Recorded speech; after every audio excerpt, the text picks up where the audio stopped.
دا بدګماني باندې کوي چې زما د بچی سترګې او زما د بچی د مخ او د در اخپې دا کنه بل خاندان د تری نعوذ بالله د خزم زنا کړی دا بعضی وخت تا رنګ کړی دا او تا میسج کړی دا او تا ولې میسج وکړو ټول دښمنی یا خزم لکه یې طلاق کی شکونه او شبهات او بدګماني کله او سړی دومره تیزی چې هغه ځان ته خيار وي د ځان نه علاوه ټول خلک مقل غني نو دا بدګماني کول چې دا ډېر لوی ظلم دی حدیث کې مرাজি قران کې دی چې ځان د ګمانونو نه وساته ځکه ډېر ګمانونه ګوره دروخيږي د رسول الله صلی الله علیه وسلم زمانه کې صحیح حدیث بخاری یو صحابي نبی علیہ السلام لراغه زمام بن قتاده تقریبا دا غنوم داو او د الله نبی ته وی ويرا زمنګ دا رنگ سپین دی خيسته یو د ازوی می تور پیدا شوی دی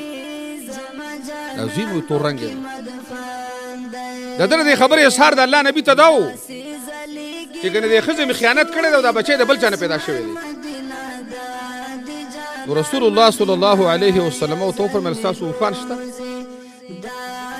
د مکه مکرمه مدینه کې د عرب خوان زیات ډیر زیات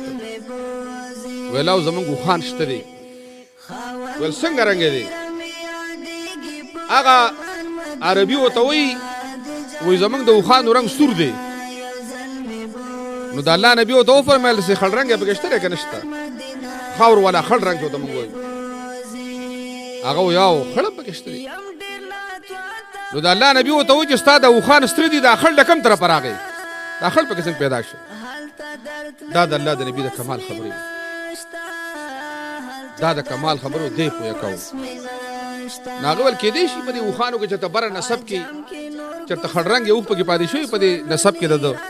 او دا بچي دا خړ هغه طرف ته تلی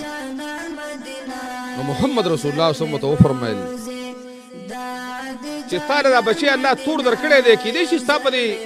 خزه په رشتہ کې او طرف د دې سوقي چې راغي لګرنګ توري څنګه چې په دې وخانو کې رنگ ولا راځي د الله په انسانانو کې پیدا کړ رنگ دا وجه د الله نبی اعلان وکړ چې بچي بداغه شي چې چا په کټ کې پیدا شي دا بدګماني باندې کوي چې زما دي بچي سترګي او زما د بچي د مخ او د در اخپې دا کنه بل خاندان د تری نعوذ بالله د خزم زنا کړی دا بعضی وخت تا رنگ کړی دا او تا میسج کړی دا او تا ولې میسج وکړو ټول دښمنی یا خزم لکه یې طلاق کی چې میسج او یا ټلیفون کول ګناه به د پردو خلکو سره خدای نوبت خدا نه شي کړي د دې خبره حل دار چې خزم لکه او یې طلاق کا هغه نه موبایل اوسې موبایل ته بند کا یا باغې میسج کړی یا به نه کړی 80% طلاقونه په دې پښتنو کې دي لانجه داسې دي نو بدګماني چې کومه دا ډېر لوی جرم دی دا سبب د طلاق ګرځي